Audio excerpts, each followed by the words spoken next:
사도신경 신앙 고백함으로 주일 예배 드리겠습니다. 전능하사 천지를 만드신 하나님 아버지를 내가 믿사오며 그 외아들 우리 주 예수 그리스도를 믿사오니 이는 성령으로 잉태하사 동정녀 마리아에게 나시고 본디오 빌라도에게 고난을 받으사 십자가에 못 박혀 죽으시고 장사한 지 사흘 만에 죽은 자 가운데서 다시 살아나시며 하늘에 오르사 전능하신 하나님 우편에 앉아 계시다가 저리로서 산자와 죽은 자를 심판하러 오시리라. 성령을 믿사오며 거룩한 공예와 성도가 서로 교통하는 것과 죄를 사하여 주시는 것과 몸이 다시 사는 것과 영원히 사는 것을 믿사옵나이다. 아멘.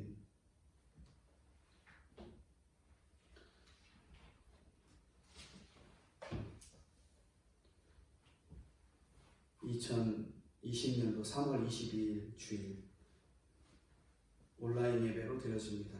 기도함으로 예배를 드리도록 하겠습니다. 사랑의 하나님 아버지, 주님의 은혜와 사랑을 진심으로 감사합니다.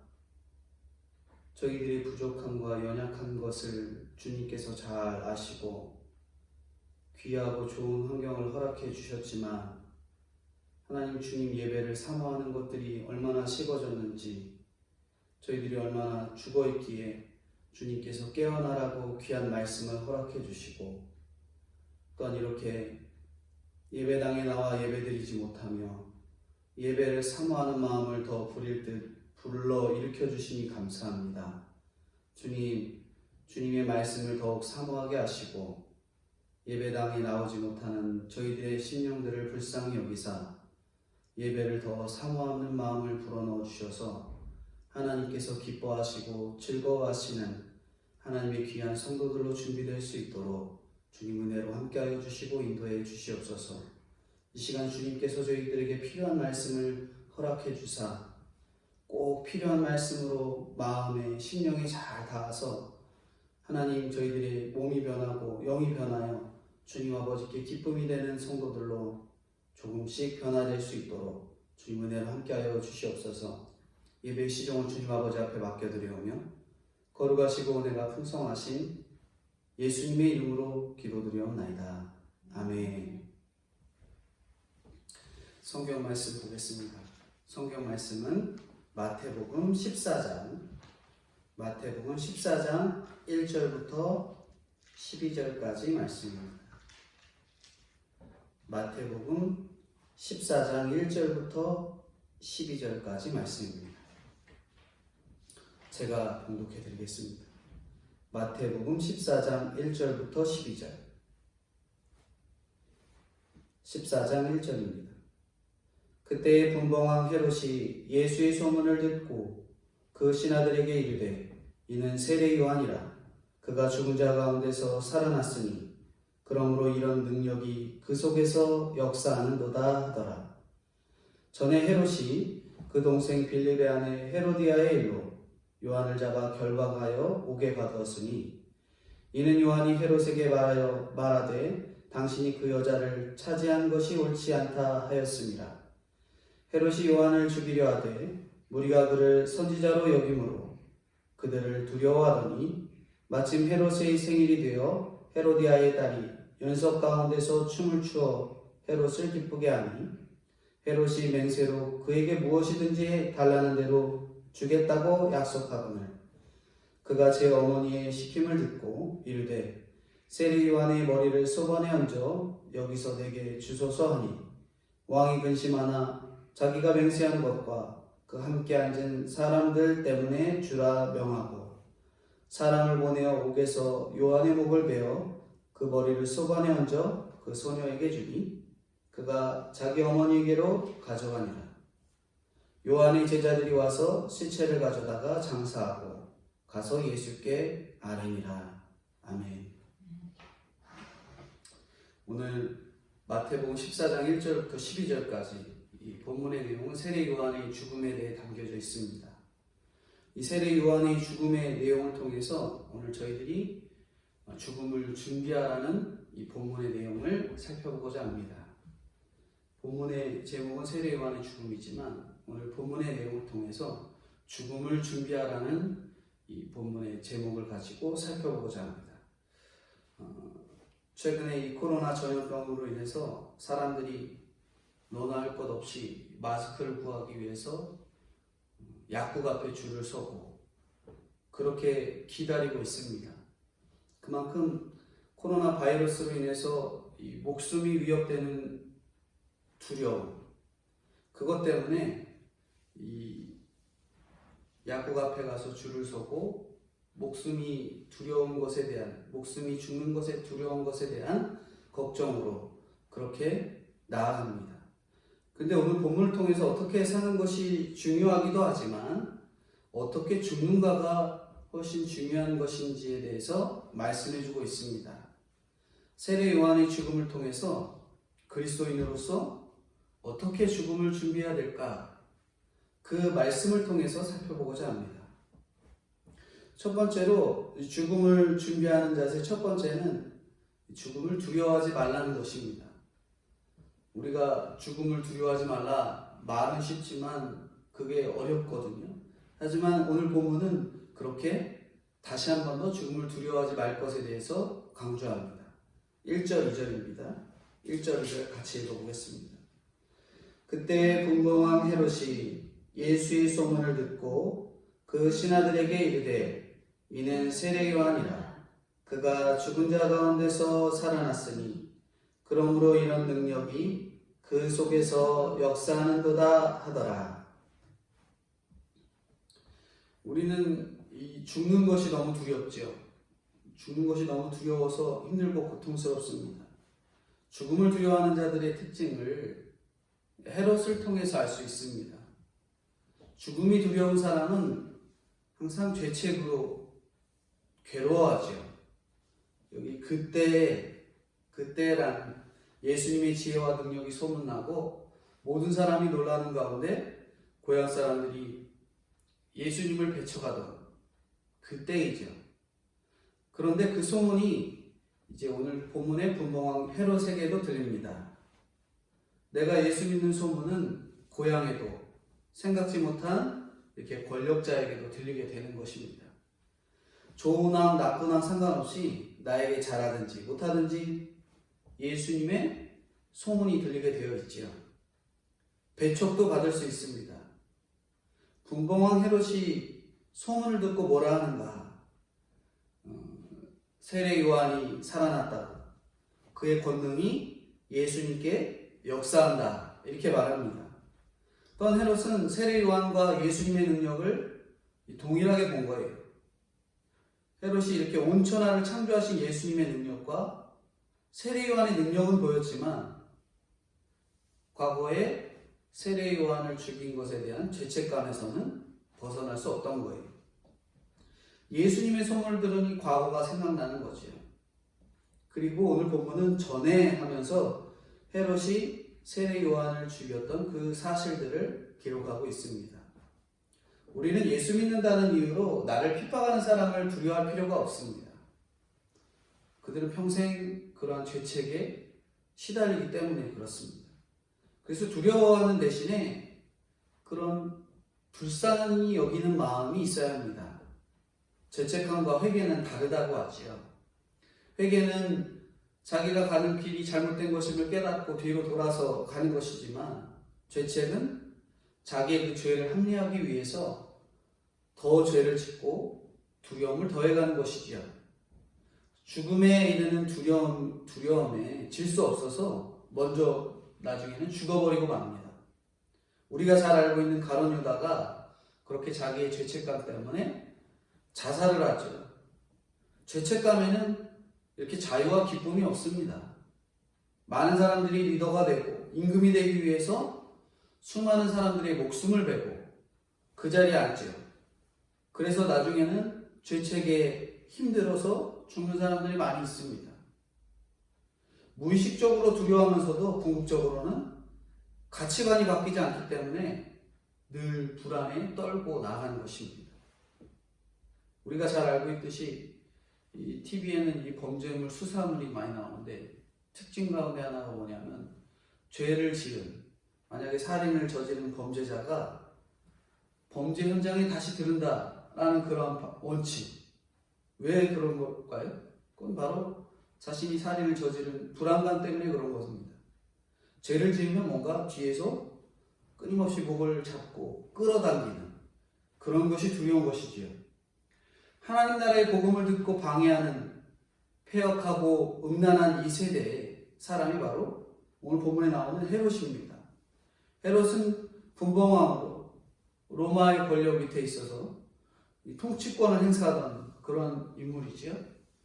이스라엘의 4분의 1만 통치하면서도 자기가 스스로 왕을 자처한 것은 이스라엘을 다스리려는 그 속에 있던 야망과 열망 때문에 그랬던 겁니다. 이렇게 누리는 자는 이 죄 가운데 있기 쉽고, 이런 사람이 죄를 지으면 온 세상이 두렵고 자기 속에 적이 돼요. 어떤 말만 들어도 가슴이 철렁하고, 예수님 소식 들어도 자기가 지은 죄가 떠오르는 것입니다. 3절 4절인데요. 3절 4절 같이 읽겠습니다. 전에 헤롯이 그 동생 빌립의 아내 헤로디아의 일로 요한을 잡아 결박하여 옥에 가두었으니. 4절입니다. 이는 요한이 헤롯에게 말하되 당신이 그 여자를 차지한 것이 옳지 않다 하였음이라. 죄책감에 가득한 사람이 뭘 절제하지 못하냐면 바로 음욕을 절제하지 못합니다. 죄책을 가득 품고 있는 사람이 절제하지 못하는 것 가운데 하나가 바로 이 음욕이라는 거죠. 오늘 본문에는 빌립의 아내 헤로디아의 일로 요한이 헤롯을 책망했다 그럽니다. 근데 본문에는 그 여인을 헤롯의 부인이 아니라 누구의 아내라고 그래요? 빌립의 아내라고 그럽니다. 그의 동생이었던 빌립의 아내. 그러니까 동생 빌립이 살아있는데도 동생의 아내와 결혼했다. 도덕이 땅에 떨어진 행동이죠. 하지만 누가 감히 왕을 잘못했다고 책망을 하겠습니까? 헤롯은 왕으로서 솔직히 나가서 자기가 사람을 마음대로 죽여도 다 덮을 수 있는 그러한 권력을 갖고 있었고, 그러한 권세를 가졌던 인물입니다. 그러니까 헤롯 앞에서 당신 잘못됐습니다, 그런 행동 하면 안 됩니다 라고 말할 수 있는, 책망할 수 있는 사람이 없다라는 거예요. 죽을 각오를 하지 않고는 그 앞에 나올 수가 없습니다. 그럼에도 불구하고 그를 책망한 것이 바로 오늘 본문에 나오는 세례 요한인 거죠. 세례 요한의 능력이 바로 예수님의 능력입니다. 헤롯은 이둠의 사람, 즉 에서의 후손이에요. 에서의 후손인 헤롯이 영적 후손, 야곱의 후손인 이스라엘을 악하고 음란하게 통치하고 있는 거예요. 자기 욕심대로 통치하고 자기 안에 있는 음란대로 통치하고 있는 겁니다. 로마인에게는 유대인으로서 행세하여서 분봉왕 자리를 따냈고, 유대인에게는 믿음의 사람인 양 자처하면서 로마 황제처럼 그렇게 살고 봤던, 야망으로 가득 차 있던, 이스라엘 사람을 무시하며 다스렸던 그런 인물이죠. 그러면서도 에서의 후손이라서 믿는 사람을 표방하고 말씀을 달게 들을 때도 있다, 이렇게 했던 거예요. 속에서는 말씀 들으면 양심의 가책도 느끼는 거죠. 본문 9절에도 요한을 죽이라고 하니 속에 근심했다, 이렇게 표현하고 있잖아요. 말씀을 잘 듣지만 욕심이 정말 하늘을 찌르는 사람인 거예요. 말씀을 달게 들을 때는 왕복을 벗어놓고 가서 듣는 거예요. 들을 때는 또 멋있고 순수해 보입니다. 근데 하나님의 뜻이 아닌 자기 뜻으로 근심하기 때문에 믿음이 있어 보여도 끊임없이 믿음의 소리를 거부하는 거예요. 한마디로 말씀을 들으면 그 말씀을 들은 대로 행동이 있어야 되고 적용이 돼야 되는데, 적용이 안 되고 똑같은 말씀을 들어도 말씀을 듣고 적용하는 사람은 그대로 행동하고 실천하는데, 이 사람은 말씀을 들어도 이대로 해도 되는 걸까? 하면 안 되는 걸까? 끊임없이 고민하다가 결국엔 말씀이 아닌 그 길을 선택하는 거죠. 요한의 목을 벨 때도 속으로는 굉장히 괴로웠을 겁니다. 근데 헤로디아의 딸의 이름이 살로메인데 이 살로메가 잔치에서 춤을 추면서 자기를 굉장히 기뻐하게 해주니까 그 앞에 있던 살로메의 소원대로 요한의 목을 베는 거예요. 자기 안에 있던 이런 음욕이 절제가 안 되니까 음란의 춤에 넘어가는 것입니다. 모든 죄가 뒤섞인 인간이 바로 헤롯이죠. 헤롯이 헤로디아 일로 요한을 오게 가는 것처럼 나에게 충고해주는 말이 듣기 싫어서 그를 감옥에 가둔 일이 어떤 일이 있는가 생각해 봐야 됩니다. 나의 음욕을 꾸짖을 때 우리가 속으로 감사해야 되는데, 나중에라도 감사해야 되는데 우리는 당장에 내 앞에서 그런 말 해주는 것이 듣기가 싫은 거예요. 헤롯이 힘과 권세를 가지고 요한을 가뒀지만 우리는 힘과 권세가 없어서 못 가둘 뿐입니다. 딱 한 계단만 높은 데 있어도 아랫사람이 말하는 걸 못 듣는 거예요.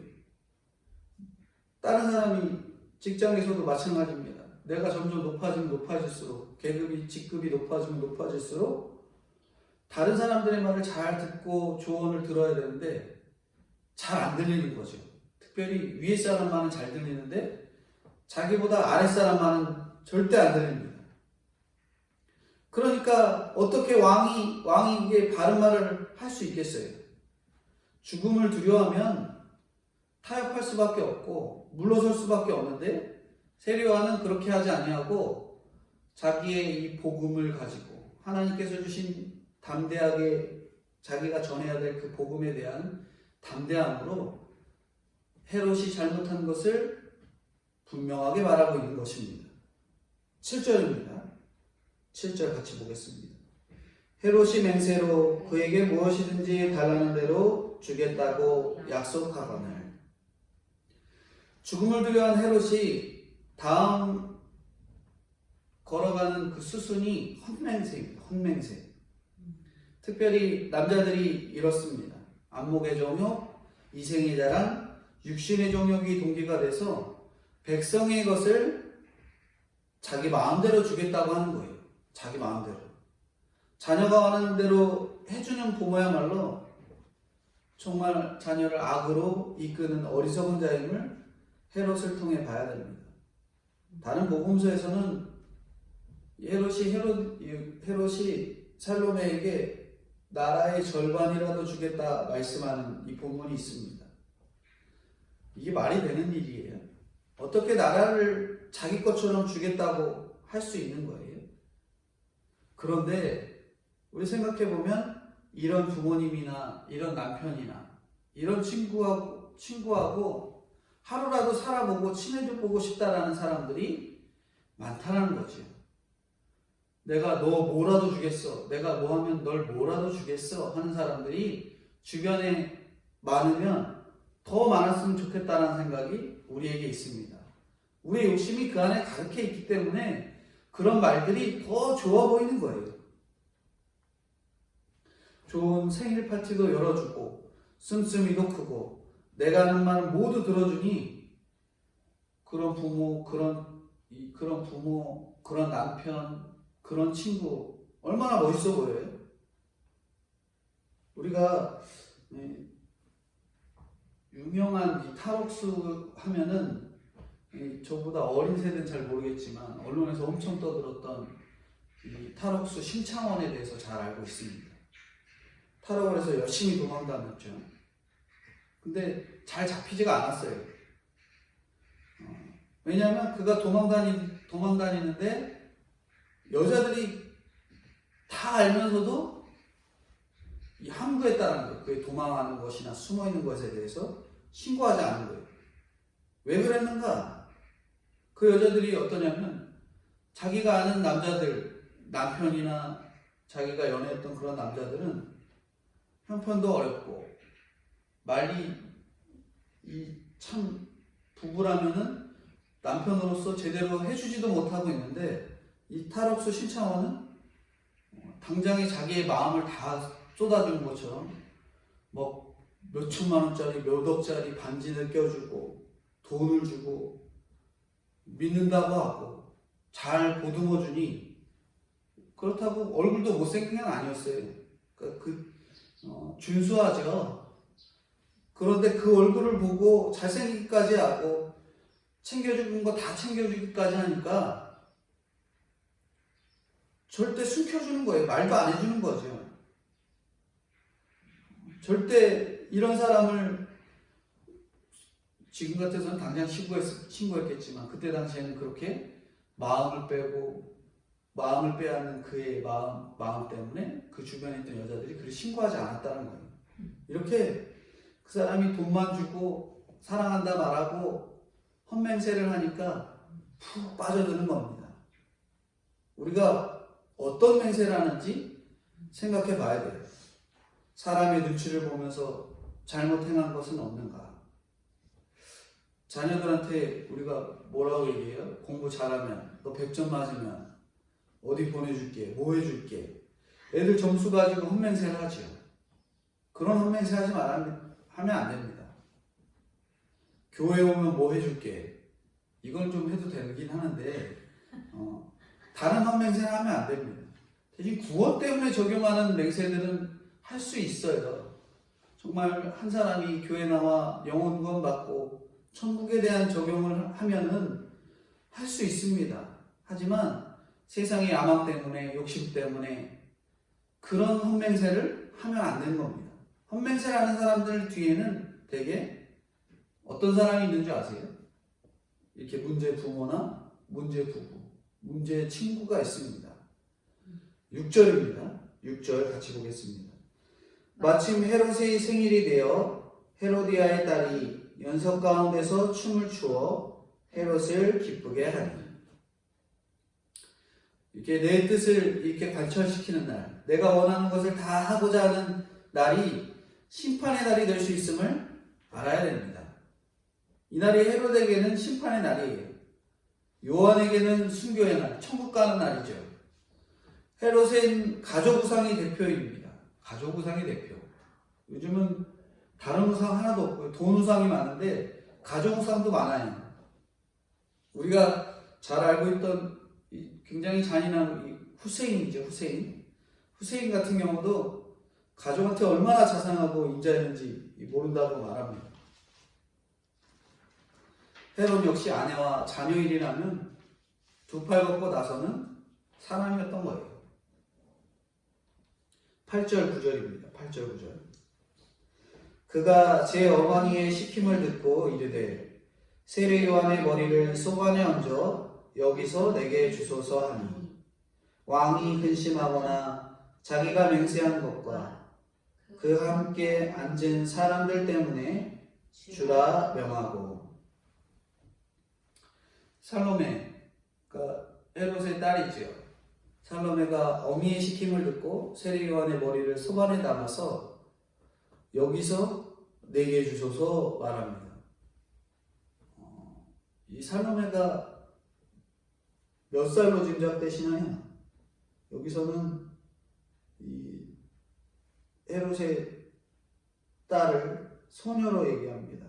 딸이 이 소녀, 나이가 많지 않은 여자아이로 설명이 되고 있는데 그 10대 소녀가 이렇게 잔인한 말을 하는 거예요. 엄마 헤로디아는 얼마나 미인이었는지 왕이 둘이나 그것도 형제끼리 다퉈가면서 아내로 삼고자 했던 여인이 바로 헤로디아입니다. 한 번도 되기 힘든 왕비를 2번이나 했던 이 헤로디아예요. 딸도 그 어머니를 닮았으니 얼마나 이뻤겠어요. 요정처럼 이쁘고 부모 말을 잘 듣습니다. 엄마 말 너무나도 잘 들어갖고 헤롯 왕에게 요한복 달라고 그러는 거잖아요. 이 선한 여자는 악한 남자를 선한 만큼 끌어올리지만 악한 여자는 어떻게 해요? 선한 남자를 악한 만큼 끌어내립니다. 그러니까 남편으로서 선하고 믿음 있는 여자 만나는 게 중요한 거예요. 거꾸로도 마찬가지죠. 여자도 마찬가지예요. 그런 남편을 만나는 게 중요합니다. 하지만 오늘 본문에는 그렇게 이 헤로디아를 그렇게 말하는 거예요. 악한 여인이 자기 남편을 악한 데까지 끌어내리는 거죠. 이스라엘 역사에 그런 여인이 또 있었습니다. 이세벨을 말할 수 있고요. 그 이세벨이 얼마나 많은 사람들을 이 우상 숭배와 죄악의 길로 이끌었는지 모릅니다. 여인이 낳은 자 중에 가장 위대한 세례 요한을 죽인 인물이 바로 헤롯인 거예요. 이 땅 가운데 여인이 낳은 자 중에 가장 위대한 사람 요한을 죽인 게 바로 헤롯입니다. 살로메는 좋은 환경에서 교육받고 어미의 말을 잘 듣는 순종적인 딸이지만 결국에 세례 요한의 목을 구한 것이 그 살로메의 삶의 결론이었던 거예요. 어미인 내가 구하는 것을 내 딸도 구한다는 걸 우리가 잘 알아야 됩니다. 아버지로서, 목회자이지만 아버지로서 제가 구하는 것을 자녀들이 나중에는 구하게 되는 거예요. 그렇기 때문에 부모로서 본을 보이는 노력들이 얼마나 큰지 저희들이 잘 알아야 됩니다. 서울에 있는 어느 초등학교에서 착한 어린이 투표를 했다는데 그 투표에서 착한 어린이 1등한 사람이 표를 몇 개 받은지 아세요? 2표를 받았대요. 2표. 우열을 가리기가 힘들어서 그랬을까요?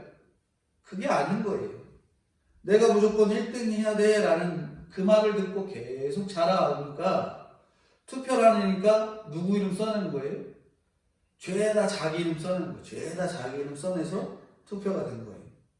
그리고 하나님만 이제 자기와 친한 그리고 자기에게 잘해주는 한 아이에게 투표를 하게 된 거죠. 그 투표 결과를 보면 이게 우리나라의 현실을 고스란히 보여줍니다. 꼭 이겨야 돼.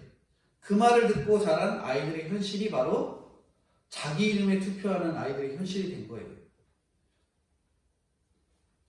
국회의원들한테 과연 투표를 하라고 그럴 때 자기 이름을 써서 냈는지 남의 이름을 써서 냈는지 그들의 현실들을 한번 바라보게 할 수 있는 내용이기도 합니다. 요즘은 학교에서 내신이 중요하잖아요. 그래서 어떤 이 내신을 중요하고 여기던 서울의 한 학교에서 자기가 수업 시간에 공부한 필기 노트를 빌려주냐 안 빌려주냐 이거 물어봤더니 절대 노트를 빌려주지 않는데요. 공부를 그렇게 친구가 친하게 지내는 관계마저도 끊어버리고 그냥 오로지 나 중심 그런 식의 공부를 해가는 거죠. 살벌하게 공부하는 것입니다. 우리가 부모 말을 잘 들어야 하지만 모든 교육은 우리가 하나님의 말씀에서 시작합니다. 효도도 거기서부터 시작되고요.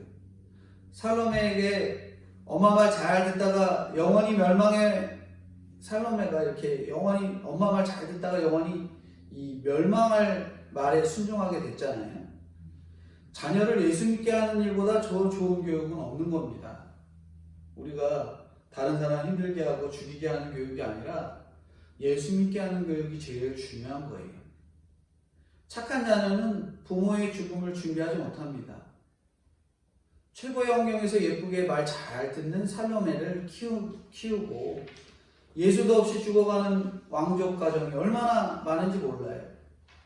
그때 살로메가 어미의 명령을 거역했으면 얼마나 좋았겠어요. 내 자녀가 착하고 예뻐서 좋습니까? 공부 잘해서 좋습니까? 하지만 자녀가 속썩여서 나를 예수 믿게 하니 참 감사하구나 생각해 본 적은 없으십니까? 가출하고 공부 못해서 어미로서 바라는 것은 오직 아이가 예수 믿는 것밖에 없다 하면 얼마나 감사한 일일까요?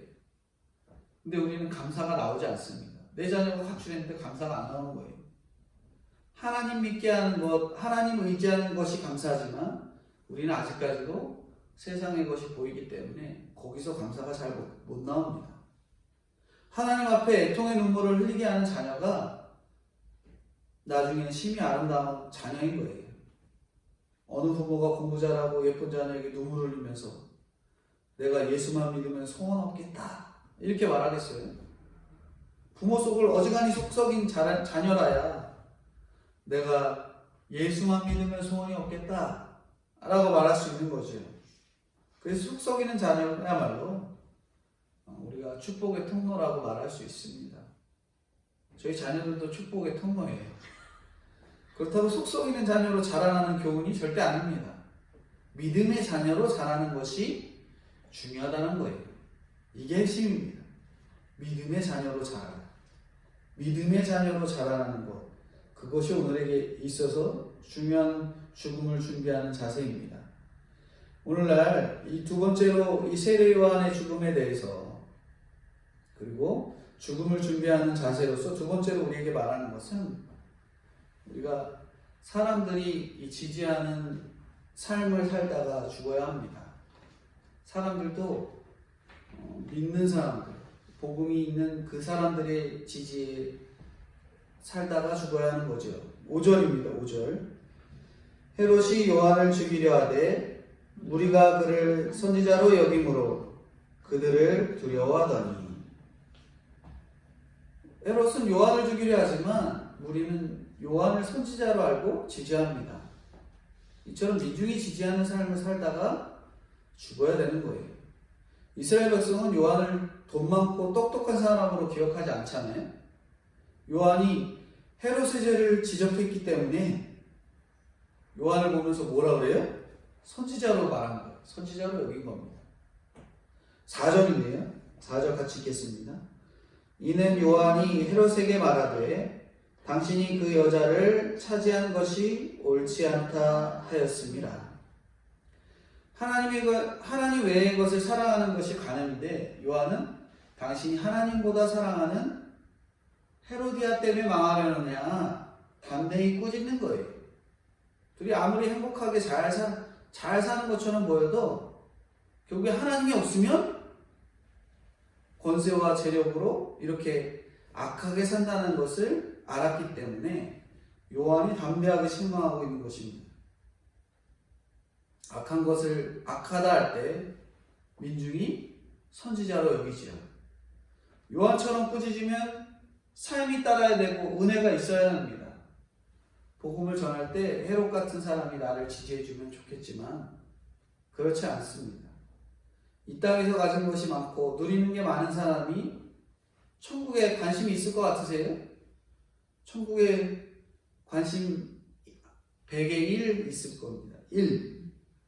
헤롯이 죄를 지적받고 요한을 죽였듯이 가진 게 많은 사람은 자기 것 잃을까봐 두려워서 복음을 거부하는 거예요. 만약에 살로메의 말을 거부했다. 딸의 말도 거부했고 자기가 했던 입에서 했던 맹세도 무시가 되고 주변의 사람들이 들었던 사람들에게도 결국에는 무시가 될 수밖에 없기 때문에 자기가 가진 것을 잃을까봐 두려워서 요한을 갖다 죽이게 된 거예요. 천국 복음을 듣고 지지하는 사람은 헤롯이 아니라 민중입니다. 그렇다고 헤롯처럼 환경이 좋으면 나쁜 사람, 힘들면 좋은 사람이라는 게 말이 아니에요. 그런 말이 아닙니다. 환경이 어떻든 간에 자기가 사는 데 있어서 구원 때문에 애통한 사람에게는 천국이 임하는 거예요. 구원 때문에 애통한 사람. 우리 구원 때문에 얼마나 애통하십니까? 교회 나오지 못하는 것, 교회 나와서 구원의 복음에 대해 듣지 못하는 그 안타까움이 있어야 되는데 하루 이틀 편히 쉬다 보면 우리가 애통함보다는 편안함이 더 좋아지잖아요. 근데 그 편안함보다 우리가 주님을 향한 사모함과 애통함이 있어야 되는 겁니다. 최근 뉴스를 보면 참 안타까워요. 교회들이 이 문제의 지적을 받고 있습니다. 우리가 조금만 기다렸으면 하는 안타까움이 있지만 그럼에도 하나님께서 이런 일련의 과정을 주시는 것은 우리가 얼마나 준비되지 못했고 애통한 마음이 없고 예배를 사모하는 마음이 없었음을 다시 한 번 더 하나님께서 우리를 지적해 주시는 줄 알고 회개함으로 나가면 되는 거예요. 근데 이 애통한 사람 중에 민중이 많습니다. 그래서 돈과 권세를 가진 헤롯이 아니라 민중이 지지하는 삶을 살다 가는 것이 천국을 가는 준비하는 인생들인 겁니다. 우리가 이 땅에서 누릴 것이 많아서 관심 없는 사람보다 환경이 어려운 사람에게 천국 복음을 전하며 그들이 지지하는 삶을 살아가야 되는 거예요. 한마디로 이 땅에서 지지하는 사람이 아니라 하나님께서 성도로 하나님의 일꾼으로 지지하는 성도의 삶을 살아가야 하는 것입니다. 그게 바로 우리의 죽음을 준비하는 자세예요. 사람들이 지지할 뿐만 아니라 그 사람들이 그가 하나님의 일꾼이다, 하나님과 관련된 일꾼임을 지지해 줄 수 있는 그런 우리가 되어야 될 것입니다. 마지막 세 번째로 죽음을 준비하는 자세는 세례요한의 죽음과 관련되어 있습니다. 세례요한의 죽음이 세상 사람들이 보면 참으로 안타까운 죽음이잖아요. 이렇게 세 번째로 말씀하는 말씀의 제목은 이렇게 안타까운 죽음이라도 비참한 죽음이라도 받아들여야 되는 거예요. 받아들여야 되죠. 10절에서 12절입니다. 10절에서 12절 같이 읽겠습니다. 사람을 보내어 옥에서 요한의 목을 베어 그 머리를 소관에 얹어서 그 소녀에게 주니 그가 자기 어머니에게로 가져가니라. 요한의 제자들이 와서 시체를 가져다가 장사하고 가서 예수께 아뢰니라. 하나님도 민중도 선지자라 알고 위대하게 여긴 세례 요한을 목을 베어서 소관에 얹어. 이 소관에 얹게 한 사람은 욕정에 불탄 한 여인의 딸 살로메였죠. 주의 일을 하다가 재물도 없이 자식도 없이 비참한 죽음을 맞는다면 누가 주의 일을 할 것 같으세요? 우리는 죽을 때도 아름답게 죽고 싶어 하잖아요. 좋게 세상을 떠나는 사람이 있는 반면에 비참하고 안타깝게 죽음을 맞이하는 사람들이 있습니다. 예수님도 세례 요한을 얼마나 옥에서 꺼내주고 싶으셨을까? 요한이 아니라 헤롯이 죽어 마땅하지만 천국은 세상과 다르죠. 세례 요한이 죽음으로써 천국이 나타나기 때문에 그렇습니다. 그렇기 때문에 우리의 상식을 무너뜨리고 죽는 모습까지도 결국엔 하나님께 맡겨야 되는 거예요. 근데 우리 그렇게 참 쉽지 않습니다. 내 죽는 모습까지도 하나님께 맡긴다. 우리가 죽음을 맞이하는 두려움에 떨 수밖에 없거든요. 그 두려움에 떨 수밖에 없는 환경에서도 끝까지 주님을 의지하는 그 모습, 그것들이 저희들에게 필요한 거죠. 중요한 것은 요한의 죽음이 비참해도 그 죽음이 결국에는 예수님께 고해졌다라는 겁니다. 마지막 12절에 그러잖아요. 그 시체가 다 장사하고 나서 요한의 제자들이 예수님께 어떻게 했다 그래요? 아랬다 말씀하고 있습니다. 이게 중요한 겁니다. 언제 어떻게 죽어도 괜찮습니다. 예수님께 고해지는 죽음, 예수 그리스도를 믿음으로 구원받는 죽음이라면 모든 이들에게 결국에 천국을 증거하고 갈 수 있는 거예요. 남들보다 일찍 가고 아프게 가고 그렇게 가도 안타까운 죽음이 아니라 아름답고 하나님께서 정말 숭고하게 여기실 만한 그런 죽음이 되는 것입니다. 숭고하게 여기는 죽음이 되는 거예요. 예수님은 이 돌에 맞아서 죽은 스데반이 이 땅에서 구해주지 않고 천국에서 그 스데반을 영접하셨어요. 스데반이 훌륭한 인물이었죠. 그럼에도 주님께서는 스데반이 돌에 맞게 두시고 그를 순교의 자리로 이끄셨던 것입니다. 베드로 같은 경우는 한 번의 설교로 3,000명을 전도했지만 스데반은 한 번의 설교로 즉시 돌로 쳐 죽임을 당했어요.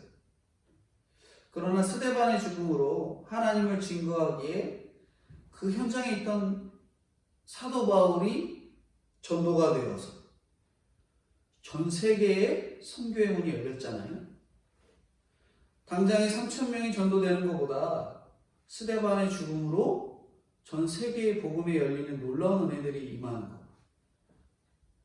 당장에는 눈앞에 보이는 것들이 커 보이지만 하나님께서 계획하시고 준비하신 이 아름다운 죽음이 얼마나 복음의 시초가 된 것인지 알 수 있습니다. 이렇게 죽음이 안타까운 죽음이었다 할지라도 정말 하나님께서 기뻐하시고 하나님께서 준비하신 죽음이었다면 우리가 기뻐하는 마음으로 그 죽음을 받아들여야 하는 것이지요. 굉장히 유가족에게는 그 아픔과 고통스러움이 있을 것입니다. 하지만 그러함에도 불구하고 복음이 세워지는 죽음이 얼마나 크고 놀라운 일인지 스데반을 통해서 알 수도 있고 오늘 본문의 요한을 통해서도 알 수 있는 것입니다. 오늘 말씀의 결론인데요. 죽음은 우리 누구에게나 공평하게 찾아옵니다. 우리는 어떻게 죽음을 준비하시겠습니까? 주님이 오늘 나를 부르시더라도 내 죽음은 나의 삶으로 기억될 것입니다. 우리는 어떻게 기억되기를 원하시는지요? 예수님이 우리를 오라 하시면 아멘 주여 어서 오시옵소서 하면서 가야 됩니다. 근데 우리는 조금만 살면 안 됩니까? 저 죽으면 안 됩니다. 얘네들 어떻게 합니까? 내 자녀들 어떻게 합니까? 내 부모님 어떻게 합니까? 발악하는 사람들이 얼마나 많은지 모릅니다. 근데 우리는 예수님을 붙잡을 수 있다는 것이 얼마나 감사한 거예요. 나중에 예수님께 저희들의 죽음의 소식이 들어간다면 얼마나 기쁜 일이겠어요. 하나님의 영광을 나타내는 우리의 삶과 죽음이 되시는 저와 성도님들이 되어야 될 것을 말씀해주고 있습니다. 우리가 하나님의 영광을 나타내는 우리의 삶과 죽음. 오늘은 죽음에 대해서 더 강조하고 있지만 우리의 죽음이 결국에 하나님의 영광을 나타내는 죽음이 되시는 저와 성도님들이 되도록 끊임없이 말씀에 빗대어 살고 어떠한 죽음에도 두려워하지 아니하며 주님의 복음을 위해 우리가 어떤 일들을 해야 될지 날마다 고민하고 생각하고 주님의 영광을 드러내시는 우리가 죽어나가는 그날까지 준비하시는 저와 성도님들이 되어야 될 것들을 말씀해주고 있습니다. 기도하겠습니다. 거룩하신 하나님 아버지, 오늘 죽음은 떠날 것 없이 누구에게나 온다고 말씀합니다. 세상의 권세를 가졌던 헤롯은 사람이 두렵고 죽음이 두려워 그 안에 죄책에 시달리고 음욕이 절제가 안 되어 헛맹세를 했던 것을 볼 수 있습니다. 미모를 가진 헤로디아는 딸 살로메를 이용해 세례 요한의 목을 베고 있습니다. 이 땅에서 많은 것들을 가졌어도 죽음의 문제가 해결되지 않으면 결국 멸망받는 인생이 되고 맘을 저희들이 깨닫을 수 있도록 인도해 주시니 감사합니다. 세례 요한처럼 비참하게 죽음을 맞아도 선지자로 여겨지는 인생이 있습니다. 구원의 복음으로 죽음을 준비할 때 남은 가족에게 선지자로 여겨지고 아름답게 기억되는 죽음이 될 것임을 기억하고 죽음의 끝에서 복음의 앞장선자로 머물러낼 수 있도록 진정한 신앙인들이 될 수 있는 저와 성도님들 될 수 있도록 은혜로 함께하여 주시옵소서. 사는 것도 중요하지만 죽는 것도 중요함을 저희들이 믿음으로 깨닫고 이 땅 가운데 그리스도의 복음을 드러내 하나님의 영광을 나타내 세상을 떠나기까지 준비하는 저와 성도님들 되기를 간절히 소망하고 거룩하시고 은혜가 풍성하신 예수 그리스도의 이름 받들어 기도드리옵나이다. 아멘. 광고 말씀드립니다. 저희가 코로나 바이러스로 4월 초 주일 4월 초까지 온라인 예배로 드려집니다. 이거 기억하시고 집에서 기도로 준비하시고 주일날 예배 드리실 때도 그냥 핸드폰으로 누워서 TV 보듯이 예배 드리지 마시고 몸가짐 마음가짐 잘 하셔서 예배를 드리는 일에 전심하시고 그 모습을 아이들이나 본을 보여야 될 자녀들에게 보여질 때 부모의 마음이 얼마나 예배를 사모하고 있는지 그대로 보여주게 될 것입니다. 그러므로 예배를 드릴 때도 항상 이 몸가짐 마음가짐 잘 하셔서 예배를 드리실 수 있도록 힘쓰셔야겠습니다. 이스라엘이 신앙의 핍박을 받으니 더 견고해진 신앙인들이 된 것처럼 예배를 교회에서 드리지 못하는 어려움 속에서도 저와 성도님들이 신앙이 더 견고해지는 시간이 다 돼야 되겠습니다. 다른 방법 없기 때문에 축도함으로 예배 마치겠습니다. 지금은 우리 주 예수 그리스도의 은혜와 살아계신 아버지 하나님의 무한하신 사랑하심과 성령님의 교통, 감화, 인도하심이 오늘 이 날을 믿음으로 죽음을 맞이할 수 있는 저와 성도님들의 머리 위에 영원토록 함께 있을